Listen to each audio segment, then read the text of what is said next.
Oke, Assalamualaikum warahmatullahi wabarakatuh. Bismillahirrahmanirrahim. Rabbi israh li sadri wa yassir li amri wa hlul 'uqdatam min lisani yafqahu qawli.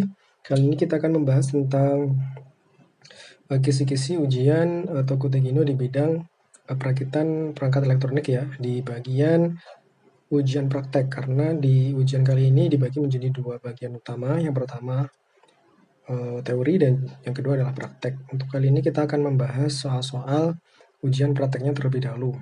Oke, di sini waktu ujiannya ada 2 jam ya teman-teman, dan selanjutnya adalah poin-poin atau peraturan yang berlaku selama kita mengikuti ujian.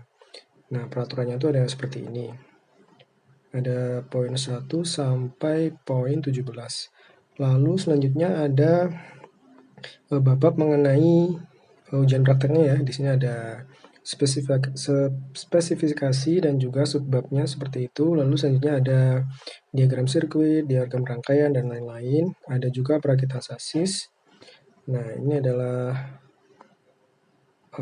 contoh dari perakitan sasisnya ya. Baut, pemasangan baut, dan juga ring dan sebagainya. Bisa dilihat, bisa juga di pause atau di screenshot ya. Untuk contoh gambarnya. Lalu selanjutnya ada apa lagi?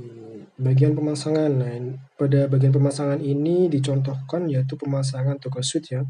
Dari sumbu Y dan sumbu X-nya itu dia harus sejajar terhadap sumbu Y dan tidak boleh miring atau nggak presisi ya. Seperti gambar ini adalah pemasangan yang salah. Nah, ini untuk tampak sampingnya saat pemasangan toggle switch harus rapi dan seperti contoh ya. Nah, ini untuk gambar bagian-bagiannya yang dipasang.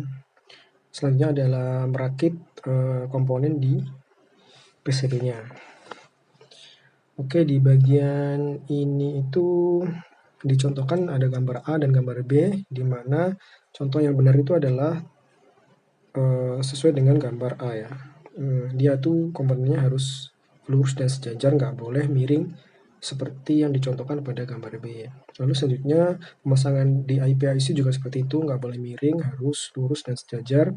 Selanjutnya posisi pemasangan dari kaki komponen itu sudutnya harus benar ya, seperti gambar A, nggak boleh aneh pemasangan kayak gambar B ini kakinya.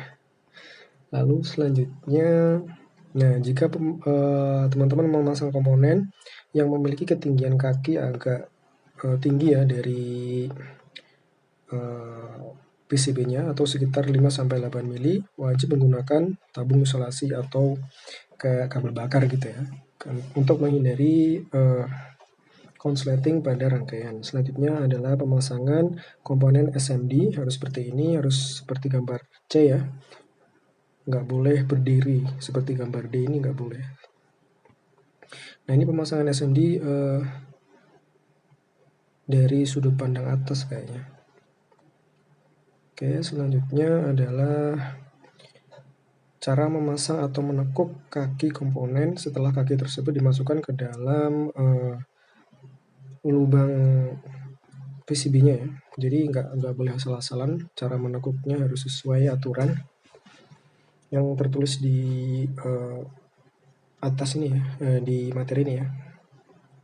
Lalu selanjutnya adalah pengkabelan atau wiring, harus seperti ini. Panjang kabel berlebih harus 10 mm, warna kabel harus ditentukan seperti gambar sirkuit dan lain-lain. Oke, selanjutnya adalah soldering. Nah, solderingnya adalah agak ribet ini di sini ya. Sudutnya harus benar, terus nggak boleh kurang, nggak boleh lebih. Nah, untuk lebih jelasnya bisa di pause lalu di screen saja teman-teman. Oke, kita lanjutkan. Nah, ini contoh dari soldering ya. Ini yang diarsir adalah bagian dari timah, lalu yang kotak ini adalah media atau komponen yang terkena timah ya. Oke, seperti ini. Nah, untuk translate-nya mungkin saya agak kurang pas atau salah, bisa teman-teman benerin sendiri ya. Nah, oke. Ini untuk posisi papan cetaknya, lalu solderannya dan jarak-jaraknya seperti ini. Lalu setelahnya adalah operation check. Di sini adalah pengecekan setelah kita selesai merangkai atau memasukkan komponen pada papan PCB ya. Harus apa aja dicek itu ada di sini. Nah, seperti ini ya. Lalu selanjutnya adalah pencegahan saat mengirim produk.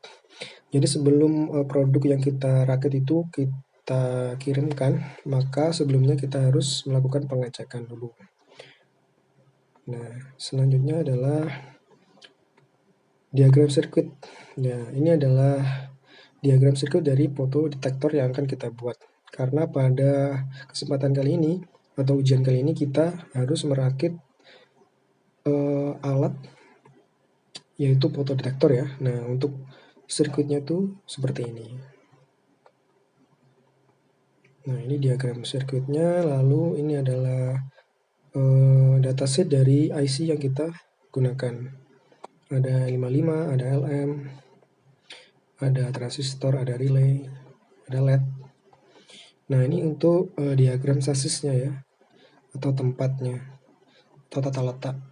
Nah, itu ada tempat baterai, toggle switch, LED, ada juga terminal, dan lain-lain ya teman-teman. Lalu ini adalah top view dari komponen kita, nanti akan seperti ini. Ini ada bottom view atau jalur PCB-nya harus seperti ini. Ini ada bahannya disediakan, jadi mereka sudah menyediakan bahannya ya teman-teman. Kalau di Jepang nanti, kalau di Indonesia mungkin kita nggak akan melakukan praktek, cuma teori saja. Dan menggunakan bahasa Indonesia ya teman-teman. Kalau kita di Jepang mungkin akan menggunakan bahasa lokal, jadi menggunakan bahasa Jepang, plus juga ada prakteknya ya teman-teman. Oke, selanjutnya adalah daftar alat yang digunakan. Jadi mereka sudah menyediakan alat, dan kita nggak perlu bawa alat sendiri. Untuk daftar alatnya adalah seperti pada tabel ini ya. Oke, itu saja untuk kisi-kisi hari ini. Semoga sedikit membantu untuk teman-teman yang akan ujian di bulan Desember ini ya, 2022 di Jakarta. Semoga sukses. Assalamualaikum warahmatullahi wabarakatuh.